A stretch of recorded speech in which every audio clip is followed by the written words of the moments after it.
बघा आपला क्वेश्चन काय, sec theta minus cos theta into cot theta plus tan theta equal to tan theta into sec theta. म्हणजेच आपल्याला इथं proof काय करायचं आहे, left side is equal to right side. Right साइडला काय आहे, tan theta into sec theta. मग आपला एम काय असला पाहिजे, tan theta into sec theta आला पाहिजे जेव्हा आपण लेफ्ट साइडला सॉल्व्ह करणार तेव्हा.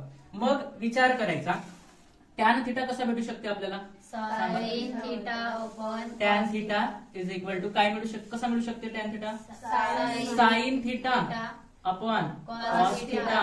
ठीक आहे, किंवा कसा मिळू शकते आणखी 1 अपॉन कॉट थिटा. या दोन पद्धतीने आपल्याला काय मिळू शकते, टॅन थिटा मिळू शकते. ठीक आहे, मग त्यानंतर सेक थिटा काय आहे, सेक थिटा कसा मिळू शकते आपल्याला 1 अपॉन कॉस थिटा.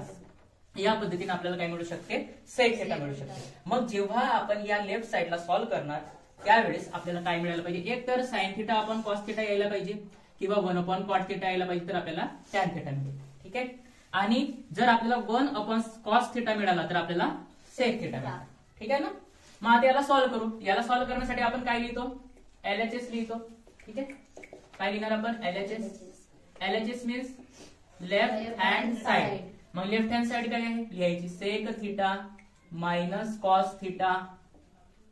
ठीक आहे, एक ब्रॅकेट झाला.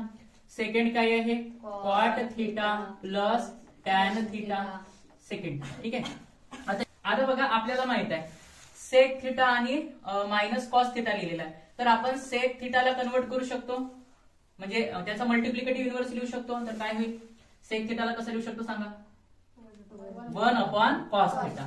याला लिहायचा 1 upon cos theta. Okay, minus cos theta as it is जसंच्या तसंच ठेवा. चला ठीक. त्यानंतर आता इकडे बघा cot theta plus tan theta आहे, तर कॉट थिटाचा रेशो आणि साइन थिटाचा रेशो काय आहे, tan theta sine upon cos theta, cot theta cos theta upon sine theta. ठीक आहे ना, तर तो लिहायचा इथं काय होईल, हा कॉस थिटा अपॉन मध्ये sine theta plus sine theta upon मध्ये कॉस थिटा. ठीक आहे, cos theta upon sine theta, cot theta, sine theta upon cos theta, tan theta लिहिला त्यांचे रेशो. ठीक आहे, आता बघा याला सिम्प्लिफाय करू आणखी. आता इथे बघा डिनॉमिनेटर मध्ये कॉस थिटा आहे, बरोबर, इकडे पण कॉस थिटा आहे. आपण तिरपा गुणाकार करू शकतो, क्रॉस मल्टिप्लिकेशन. यामध्ये काय होईल मग सांगा, क्रॉस मल्टिप्लाय करायचंय, cos theta into cos theta काय होईल, कॉस स्क्वेअर थिटा. म्हणजेच याला कसं लिहिणार आपण, 1 minus cos square theta upon मध्ये कॉस थिटा. ठीक आहे, हा पहिला ब्रॅकेट झाला. सेकंड मध्ये इथे पण आपण तिरपा गुणाकार करू शकतो, जसं आपण फ्रॅक्शनची बेरीज करतो ना, फ्रॅक्शनची बेरीज करताना आपण काय करतो, तिरपा गुणाकार करतो, बरोबर. त्याच पद्धतीने इथे करायचा, cos theta into cos theta cos square theta plus sine theta into sine theta sine square theta upon sine theta into cos theta sine theta into cos theta. अरे sine theta into cos theta, sine theta into cos theta. ठीक आहे, असं लिहिणार ना आपण याच्यामध्ये.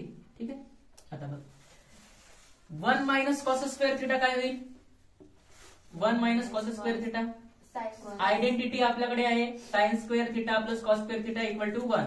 तर त्यावरून आपल्याला 1 मायनस कॉस स्क्वेअर थिटा काय मिळेल, साइन स्क्वेअर थिटा. बघा आपल्याकडे आयडेंटिटी कोणती आहे, इकडे लिहितो, sine square theta plus cos square theta is equal to 1. ही आयडेंटिटी आहे. यावरून आपल्याला जर साइन स्क्वेअर थिटा पाहिजे असेल तर आपण याला कसं लिहू शकतो, sine square theta is equal to 1 minus cos square theta असं लिहू शकतो की नाही. मग 1 मायनस कॉस स्क्वेअर थिटा जिथं आहे तिथं काय लिहायचा, साइन स्क्वेअर थिटा लिहायचा. ठीक आहे, म्हणजे इथे काय लिहू शकतो मी, sine square theta upon cos theta into इकडे sine square theta plus cos square theta plus sine square theta काय होतो 1. मग इथे काय येईल 1 upon sine theta into cos theta as it is लिहा, sine theta into cos theta. ठीक आहे, मग यामध्ये बघा इथे साइन स्क्वेअर थिटा आहे म्हणजे साइन इंटू साइन आहे, साइन स्क्वेअर थिटा आहे म्हणजेच काय आहे, साइन इंटू साइन आहे. इथल्या साइन स्क्वेअर सोबत हा साइन थिटा टॅनचा भेट. ठीक आहे, म्हणजेच काय राहील आपल्याकडे sign theta upon cos theta राहील इंटू त्याला तिकडेच ठेवायचा 1 अपॉन कॉस थिटा राहील. ठीक आहे, आता आपल्याला माहित आहे sine theta upon cos theta काय होतो, टॅन थिटा होतो. म्हणजे हा होईल टॅन थिटा मिळाला tan theta into 1 upon cos theta काय होतो, सेक थिटा होतो. तर काय मिळालं आपल्याला, सेक थिटा पण मिळाला. बरोबर की, म्हणजे LHS काय मिळालेलं आहे आपल्याला, sec tan theta into sec theta. आणि RHS पण काय आहे, tan theta into sec theta. म्हणजेच आपण लिहू शकतो LHS is equal to RHS. ठीक आहे, आणि देअरफॉर आता आन्सर मध्ये पुन्हा लिहायचा जो क्वेश्चन दिलेला आहे ना, sec theta minus cos theta into cot theta plus tan theta is equal to tan theta into sec theta, तो शेवटी इकडे लिहायचा आणखी. हे